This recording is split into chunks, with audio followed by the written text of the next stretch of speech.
Hi, this is Rudy Jones of HamiltonStateBaseball.com. Welcome to the South Carolina College Baseball Recap for Saturday, April the 4th. There were 30 games involving state teams played on Saturday. Most of the teams wrapped up their schedule for the weekend today, so they won't have to play in Easter. The only exception is Clemson.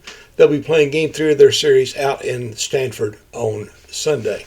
Anyway, big news in the state on Saturday. Claflin broke a 24-game losing streak, and they did it in dramatic fashion. The Panthers lost to USC Beaufort 18-6 in Game 1 of a doubleheader down at Miramar Field in Orangeburg. And then in Game 2, they were losing 1-0. They put together a 5-run rally in the 6th inning. Maybe in the 7th, excuse me, a 5-run rally. Beaufort scored 2 runs in the 8th, and they were still trailing Claflin by a score of 5-3. Then in the 9th inning, disaster struck for the Panthers as Beaufort scored 4 more runs to take a 7-3 lead. So what happens? The Panthers come up, get a couple runners on with 1 out, and pinch hitter Torian Bunkley hits a 3-run walk-off home run to give the Panthers that 8-7 win, snap a 24-game losing streak dating back to February the 8th. Just think, that was before the D1 schools even began their season. The Panthers had won 2 games at Clark, Atlanta on the 8th and had not won since then, but they got the big win in Game 2 on Saturday. Claflin is now 4-26 overall and 1-23 in the Peach Belt Conference. But congratulations, Coach Jamin Bledsoe and the rest of his players and other coaches for getting that win. I know that it's more fun when you get a win. One thing, too, for the Panthers in that win, they had a great performance by pitcher Xavier Campbell. He only allowed 1 run into the 7th inning, into the 8th inning, but he pitched around some things and he left with a lead, but they couldn't hold it. But still, I'm sure he's glad that the team got the win, even if he did not get it individually. Anyway, looking back at other things, out at Conway, Coastal Carolina turned a hit batsman, a stolen base, and a throwing error on a bunt into the tying run and went on to nab its 16th come-from-behind win of the season with an 8-7 win over South Alabama in the rubber game of a series at Springbrook Stadium. That improved number 14 Coastal Carolina's record to 23-8 overall, 11-1 of the Sun Belt. Of course, South Alabama snapped their long winning streak for the Shots on Friday, and South Alabama fell to 19-13. Rex Watson got the Shots going. He had homered earlier in the game. He was hit by a pitch, stole second, then bunt back to the mound. The pitcher threw it wildly, allowing Watson to score. Another bunt, the pitcher fell down trying to field it, and ultimately Bryce Estep singled Blagan Pato to score the winning run for the Chanticleers. Number 2 Texas scored 2 runs in the first 2 innings, 2 unearned runs, and held on to beat South Carolina 4-1 to win that series 2-1. Southeastern Conference play, of course. The Gamecocks were held to 2 hits, one of which was a solo homer by Talmadge Leakroy for the lone Gamecocks run. Texas improved to 26-5 overall, 9-3 in the SEC. Carolina fell to 15-18 and 2-10. Am Phillips pitched pretty well, except for those couple of unearned runs that were scored against him. He struck out 8 in 4 2/3 innings, only allowed 2 hits and 1 earned run. Elsewhere, Stanford scored 4 runs in the 8th inning and held on to beat Clemson by a score of 5-4 to even that ACC series out in Palo Alto. The Tigers had scored 2 runs in the 7th to take a 2-1 lead, and then Luke Gaffney hit a 2-run homer in the 8th to put them up 4-1. However, the Cardinals scored 4 runs in the bottom of the 8th to take a 5-4 lead. Tyler Lichtenberger led off the 9th inning with a double. He was sacrificed over to third, but that's where he stayed as the game ended. Stanford improved to 14-14 overall, 4-7 in the ACC. Clemson fell to 20-12 and 3-8. Clemson starter Michael Sharman pitched well. He allowed 4 hits and a run while striking out 6 in 7 innings. Down in Charleston, or at Patriots Point actually, College of Charleston scored an unearned run for a walk-off win over High Point. That final score was 6-5 to salvage the final game of that non-conference series. The Cougars have been shut out in both of the first two games of the series, but they came back to win this one and snapped High Point's 11-game winning streak. The College is now 12-19. High Point fell to 21-10. For the College, Dylan Johnson was 3 for 4 with a homer, a walk, and 2 runs scored. Also down in the Charleston area, Charleston Southern completed a Super Presbyterian with another big offensive output. They won the game today by a score of 15-11. The Buccaneers improved to 20-10 overall, 5-4 in the Big South. PC fell to 6-27 and 2-7. For Charleston Southern, Blake Edgman was 3 for 3 with 2 walks, 2 doubles, a stolen base, 2 runs scored, and an RBI. Matthew Rollison hit 3 homers and drove in 7 runs for PC, but he didn't get enough help otherwise.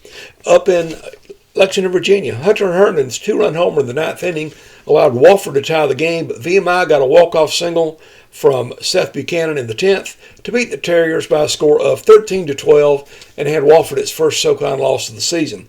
VMI is now 23-8 overall, 2-4 in the SoCon. Wofford fell to 21-11 and 5-1. Ben Timlin drove in 5 runs for Wofford for the second straight day. Not a bad weekend. Over in Rock Hill, USC Union transfer Trent Turner singled and hit a 3-run homer, and Western Carolina held on against a Winthrop rally in the bottom of the 9th to win that game 7-6 and take the series 2-1. The Catamounts are now 20-13. Winthrop fell to 22-10.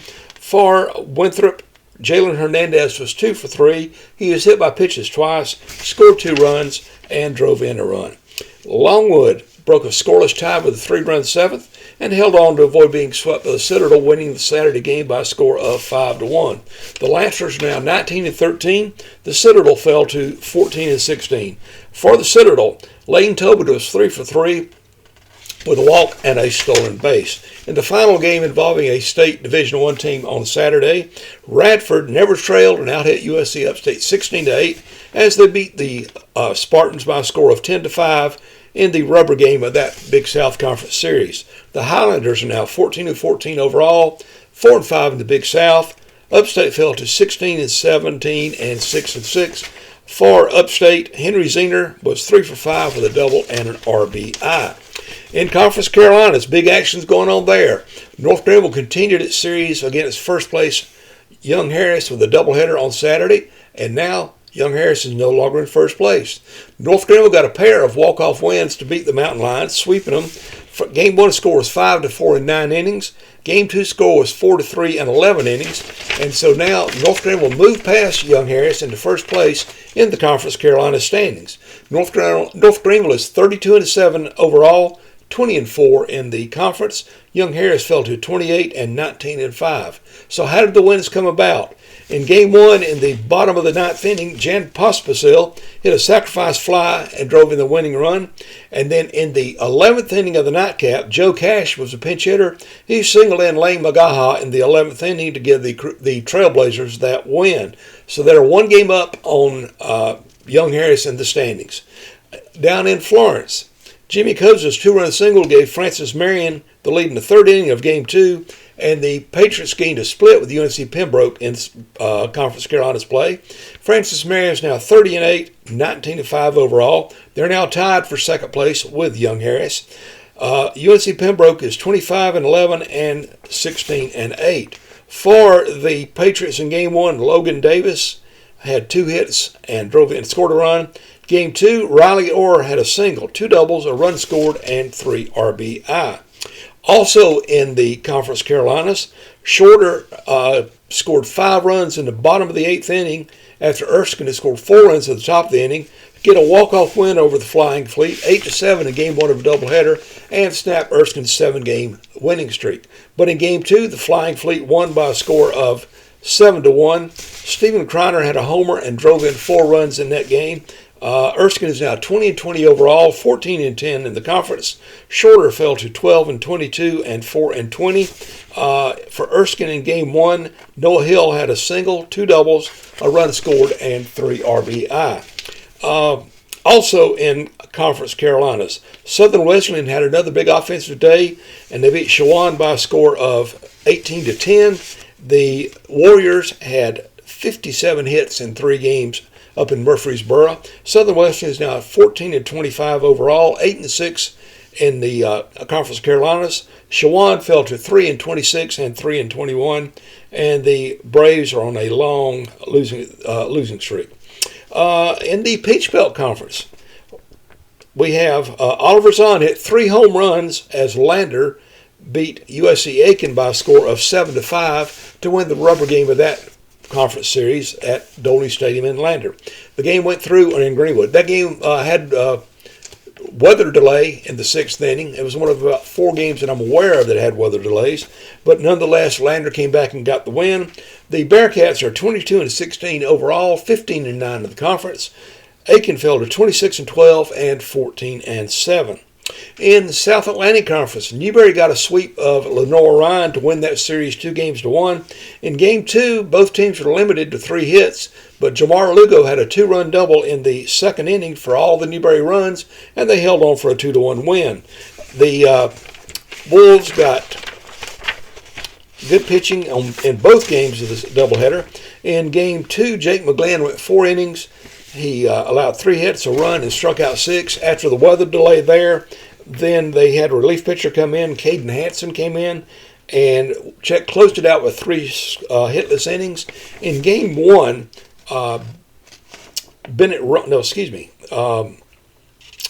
Nick Riedel had 7 innings pitched, 3 runs scored, and he struck out 9. Again, a good day for the Wolves. Newberry is now 22-16 overall, 16-8 at the conference.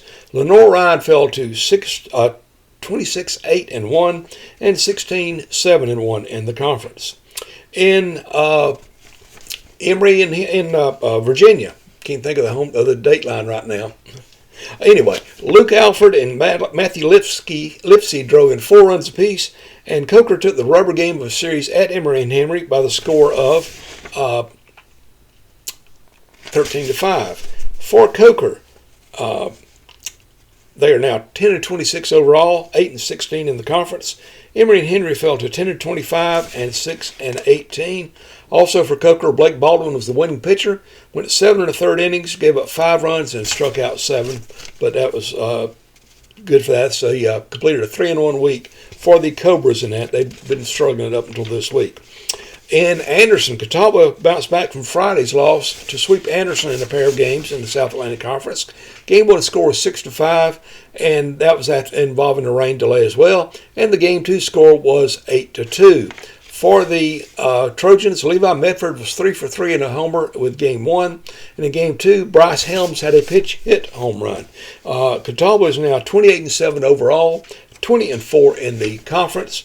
Anderson fell to 18-19 and 6-18. In Junior College Region 10, 4 of Pat Costin's 5 hits were doubles, and Forest Darlington Tech took the 3rd game at Lancaster, USC Lancaster, to complete a sweep. That final score was 14-6, 3-game sweep. The Stingers now 36-8 overall, 16-5 in the conference. Lancaster fell to 20-19 and 7-13.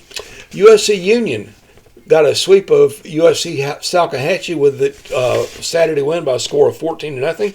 Carson Bay went 5 innings, struck out 9 in getting the win for the Bantams. USC Union is now 25-16, had a 5-0 week. They're 8-12 in the conference, and Salcahatchee fell to 3-38 and 1-19.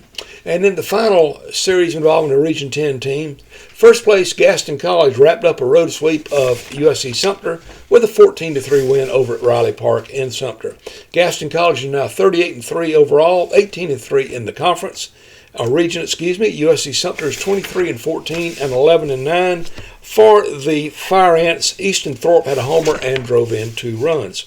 Elsewhere, Colin Ott pitched 4 1/3 innings of shutout relief, and Columbia International salvaged the 3rd game of its Appalachian Athletic Conference Series with Spartanburg Methodist. That final score was 11-7. Eli Musgraves was 3 for 5 with 3 runs scored and an RBI for the Rams.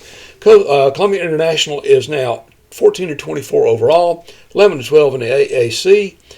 SMC fell back to 500 at 18-18 overall, and they're 11-10 in the conference. Clark Atlanta took the rubber game of a home series with Benedict by a final score of 14-8. Sorry, I don't have any details. Benedict's not posted a box yet, neither is Clark Atlanta. Clark Atlanta is now 10-23 overall, 4-18 in the SIAC. Benedict fell to 16-10 and 14-10. And at Conisty Park in Greenville, Cole Smith drove in 7 runs, and Toccoa Falls run ruled North Greenville, Bob Jones by a score of 27-17 in 7 innings in a game that was also interrupted by weather. The Screaming Eagles improved to 20-15-1 overall. It's a non-conference game. Bob Jones fell to 9-20. Caden Kennedy doubled and homered to drive in 4 runs for the Bruins. And also Henry Drumble had a single, 2 doubles, a run scored, a walk, and 5 RBI. All these games getting delayed by rain. I guess I wish we'd get some over here in the Berea area of Greenville County. But that's the way it is. That's it for all the games involving state teams. Let's take a look at outside the state, beyond the border. In the ACC, number 3, Georgia Tech swept California 9-3. Number 7, Florida State took the rubber game of that series at number 10, Virginia, 9-3. Number 6, North Carolina got a series win over Boston College, who's number 22, with an 8-7 win. Louisville salvaged the final game at Duke, 9-4. NC State completed a sweep of Notre Dame, 7-6. Wake Forest ripped Pitt, 22-8. And Miami beat Virginia Tech for the second straight night, 8-6. So how about the ACC standings? Georgia Tech's now 12-3. Florida State 9-3. North Carolina's 11-4. Boston College is at 9-6. Wake Forest 8-6, Miami's at 6-5, NC State is at 6-6, Virginia's at 8-7. They should be ahead of the Wolfpack. Duke is at 7-8, Pitt is at 5-6, Notre Dame is at 6-9, Louisville is at 5-7. Virginia Tech's at 5-9, Stanford's at 4-7, Clemson's sitting in 3-8. They're 1 game behind the Cardinal after that loss, and California's in last place at 1-11. In the SEC, number 5 Georgia completed a series sweep at number 4 Mississippi State, going 10 innings to win on Saturday by a score of 8-5. Number 16 Alabama took the rubber game at number 11 Oklahoma by a score of 3-2. Number 18, Auburn topped number 17, Arkansas, 7-3 to take the series 2-1. Number 24, Kentucky beat Missouri 9-2. Tennessee evened its series at LSU with a 4-1 win. In a game that ended while I was recording this, Florida scored 5 runs in the 9th inning. Let's go back and do that again. Ole Miss scored 5 runs in the 9th inning and beat Florida by a score of 5-2. How about the SEC standings? Georgia's first place at 10-2. Texas is at 9-3. Alabama is at 8-4. Mississippi State is at 7-5. Texas A&M is at 7-5. Florida is now at 7-5. Kentucky is at 6-5. Auburn is at 6-6, as is Vanderbilt. LSU is at 5-6. Arkansas is at 5-7. Oklahoma is at 5-7. Ole Miss is at 5-7. Tennessee is at 4-7. Missouri is at 2-9, and South Carolina is at 2-10. Well, that wraps up the South Carolina College Baseball recap for Saturday. You can always get information about college baseball in South Carolina at PalmettoStateBaseball.com. You can get in-game reports and other little notes that I post on my X account, which is the handle of Palmetto Base. Please let me know if you like what I'm doing or if you'd like to see me do something else. You can message me at Palmetto Base, or you can email me at rudyjones at PalmettoStateBaseball.com. Excuse me. With the with all the games being over except for the Clemson game on Sunday, I'll be able to get my weekly stuff out a little bit earlier on Sunday. I like that. And if you're a Christian and you're looking for somewhere to go to church on Sunday, to go to a worship service, you live in the Greenville area, love to invite you to come worship with us at Reedy River Baptist Church. It's on US 25 between Travelers Rest and the Furman University Golf Course. We're not going to have any Sunday school tomorrow. We're just having a worship service at 10 o'clock. We'd love to have you with us. We also have a cross erected in the front of the church, and it's got locations where you can place flowers to just make it a beautiful looking situation with live flowers in the cross. Excuse me. A lot of our family members like to get their pictures made with that. And even if you don't come worship with us on Sunday, if you drive by the Reedy River or just want to make a little special trip, go over and get your picture made in front of the cross.